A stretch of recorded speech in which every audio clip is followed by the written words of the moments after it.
Our Decision 2026 coverage continues this morning as we track several key races in Arizona's primary election. Yeah, so we want to bring in our 12 News political insider, Brahm Resnik, to help break down the major races that have already been called, what's still too close to call, which races could shape the battle for the general election this November. Good morning. Good morning. Long night. Long night. Long night, early morning. I'm just curious what you think of last night, how everything kind of played out. Well, here's the Republicans' challenge. Most of the action was on the Republican side of the ballot, candidates for statewide offices. Republicans have lost statewide seats in 2020, 22, and 24.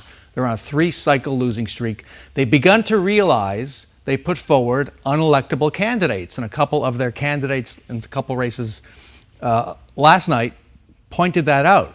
So the question is, did Republican primary voters nominate candidates who can win a general election?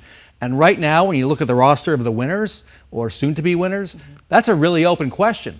And the question is whether Republicans can indeed take back the governor's office, Secretary of State's office, Attorney General's office. That's a really open question. It's going to be a tough fight for them in November. That's one of the things that I wanted to ask you about, because you're naming some of these people. Andy Biggs, who's going to be running for governor, Alexander Coughlin, who's going to be running for Secretary of State. You have Jay Feely, Mark Lamb. These are candidates that have aligned themselves with the president very strong. And you have a president who has now, approval ratings, depending who you're looking at, in the 30s and the 40s. How are they going to be able to come back into the middle and attract all of those independent voters? We have, 1.5 million independent voters in this state. So let's keep Jay Feely out of that conversation. Yes, Okay. he was endorsed by Donald Trump, but I think he's worth a separate conversation. Okay. If you want to go there. But let's start with Andy Biggs. Yeah. Andy Biggs has fully embraced Donald Trump. Andy Biggs tried to overturn the 2020 elections. He is a hard right conservative. There is no doubt about that. We have a 24-year record. He's been in office 24 years, state legislature and Congress. He has a record. Last night, Andy Biggs was nominated, or the race was declared for Andy Biggs at 8:04 p.m. At 8:05 p.m., Katie Hobbs, his opponent in the general, put out a digital ad, I think it's about 2 minutes long, listing issue after issue where he might be out of step with voters. And as David Schweikert, his opponent in the primary, said, Andy Biggs is unelectable. Yeah, it was. No, I was going to say that video that she released, they're kind of playing on his last name, saying that we've got a big problem. Right. And so those are really challenging issues for him. So what do you think the race looks like for him against Hobbs? Well, he's trying to paint himself as a bipartisan. I've covered politics here for 26 years. I can safely say there's not much evidence that he's bipartisan. They point to 2 votes. He's where he collaborated with John McCain and other Democrats. They were just pretty easy votes. It's not the kind of bipartisanship where you have Republicans and Democrats working together to bring their sides together on an issue. We've seen that. And to your point, about independence. If you're going to win the governor's race, you need to win over independents, and that's a challenge. And as you pointed out, Donald Trump he's underwater by about 13 points in Arizona. Yeah. So Republicans up and down the ballot are going to have to deal with that, including Jay Feely. What you said you want to have a different conversation about him. He's pointing to his relationship with Trump, that he's been friends with him for 20 years, but he is kind of saying that he is more bipartisan. And we were running a soundbite from him earlier talking about how you can disagree with people, but you can meet in the middle and have a conversation. That's been Feely's mantra for a while. He is not. He's a different kind of Trump supporter than, say, an Andy Biggs. Jay Feely hasn't had to cast a vote yet, hasn't been put on the spot for a vote yet, so we'll see how that plays out. But he's clearly reading his district, which has a large number of independents. David Schweikert won that district over and over. He knew it appealed to independents. Jay Feely's going to have to win them over, and he's going to have to walk a very fine line when it comes to the president, because on this November ballot, all across the country, anybody running for the House, or Republican running for the House, is going to have to deal with a Trump effect, perhaps pulling them down. Well, he could be facing Amish Shah. What is it? Is it an easy race for him on the Democratic side? It's a tough district to win. Yeah. It's just a tough district to win, as David Schweikert has shown. Amish Shah ran in 2024, lost by about 4 points. I believe. He was the Democratic nominee, gets to do it again. He's very well known in the district. Jay Feely, I'll point out, does not live in the district. He lives in Gilbert, about 30 minutes away by car. But Donald Trump encouraged him to move from CD5 in Gilbert up there.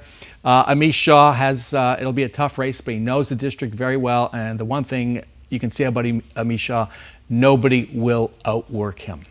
Yeah, I mean, just seeing him run several times now, just the amount of effort that he does put in.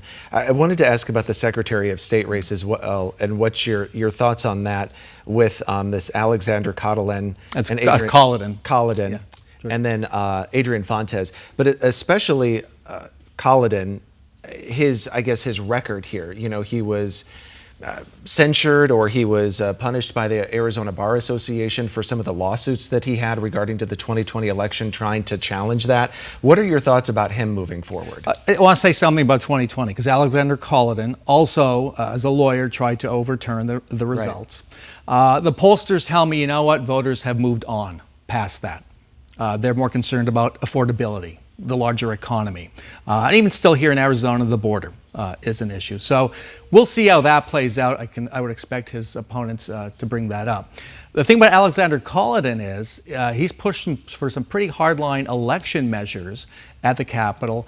On the same ballot where you're going to see Alexander Kollodin's name in the fall, you're going to see a ballot referral where Arizona voters are going to be asked to vote on a referral sponsored by, written by Alexander Kollodin, that asks you, do you want to do away with mail-in voting?